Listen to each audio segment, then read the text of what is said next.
Welcome to Successful Parenting, where we, Jackie Rue and Robin Choquette, share practical skills for families to build resilience and healthy connections. As practicing professionals and parents ourselves, we hope this podcast is a resource for parents to grow, reflect, and learn more about themselves and their children. Our approach is simple, tangible, and most importantly, we lead with compassion for the integrity of the families we serve. This podcast should not be taken as medical advice and is intended for informational purposes only. We love our work, and we can't wait to watch families gain confidence and open themselves up to new ways of successful parenting.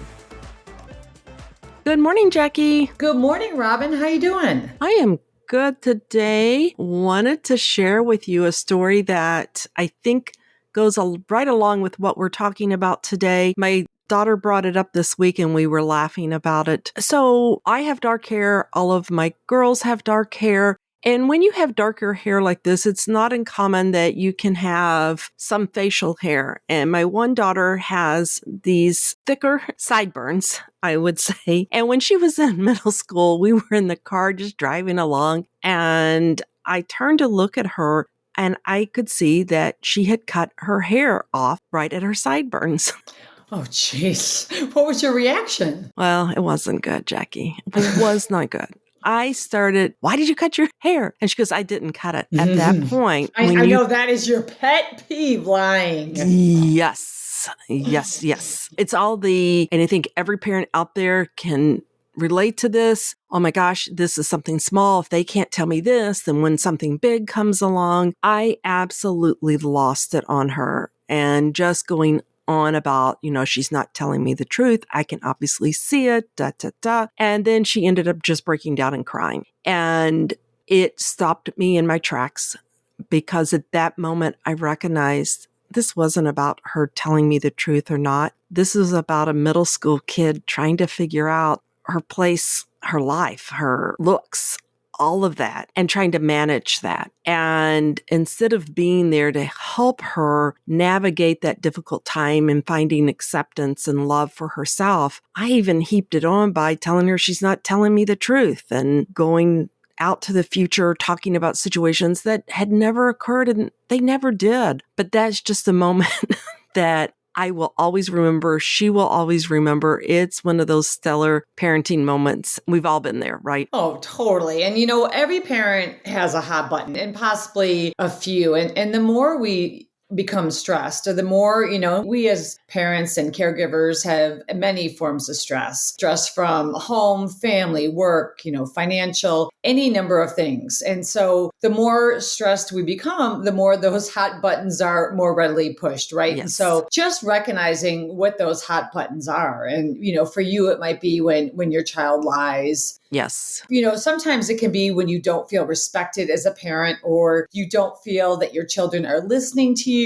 And again, when we're feeling emotional ourselves, it's important to understand that we're going to be more easily and readily triggered. And so recognizing what those hot buttons are will help us overall with our reactions and being more mindful and intentional of how we respond during those times. Absolutely. And there's something we talk a lot about is that purposeful versus emotional reactions. And in that moment, I was very emotional. I reacted out of my own emotions, my own concerns, and I really struggled being more purposeful because that's where I could have been more attentive. I could have been there to really pick up on what was happening in the moment, but my emotions really took over. And that is something that I think in parenting, we really have to work at. It's not something that's really natural. I think especially as, we're calling this the hot button. When you get tapped there, it's really, really hard to kind of stay grounded and be in the moment. But it's something that, we talk about in our Successful Parenting Workbook. And it is, we have worksheets on that to really help parents to become better at that. I feel like I'm better now. I have grandkids,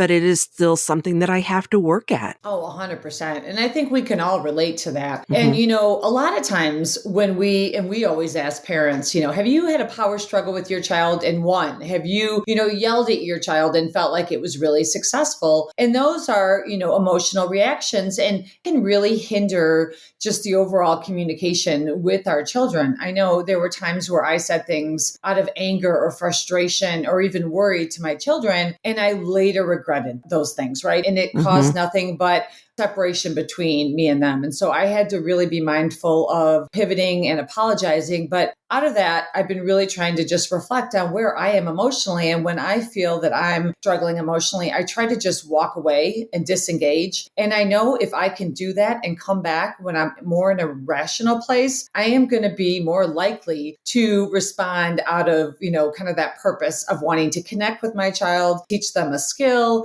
really kind of model for them, because that piece is so huge, right? Our 5 girls together, they absolutely do what we were doing. They watched us and they model what we do. And that's why it's so important. A lot of parents will say, I'm not even aware of my hot buttons.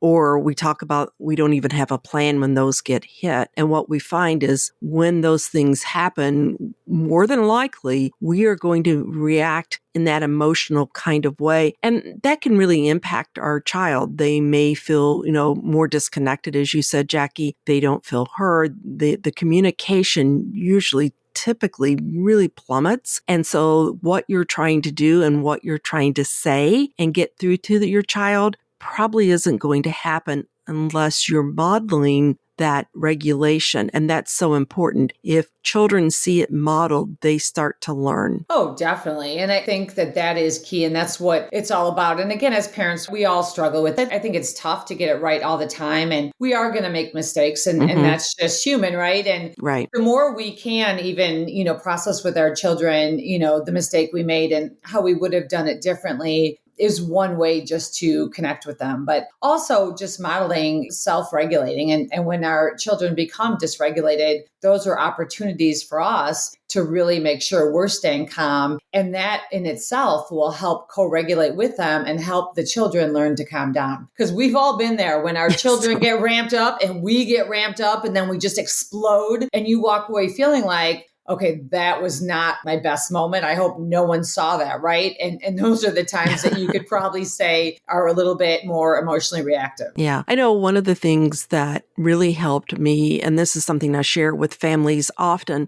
just outlining these are our expectations and our privileges. When this happens, this is what's going to occur. I will be honest, it helps the child, but it often, I think, helps the parents even more because they're able to ground and see that in the moment, and they know and they have a plan of how they're going to react and what they're going to do. So outlining those privileges, the expectations, having those conversations prior is such a key piece, I think, of really being effective as a parent. Definitely. And, when we stay calm, sometimes our kids even get frustrated because they're trying to push that button. But when we stay calm and really avoid a lot of talking and just really say a couple things, it can do wonders. And you will notice if you try something new and even try it every day for a couple weeks, it might be something that takes 2 minutes or a small intention. You will see that it'll change the interaction you have with your child.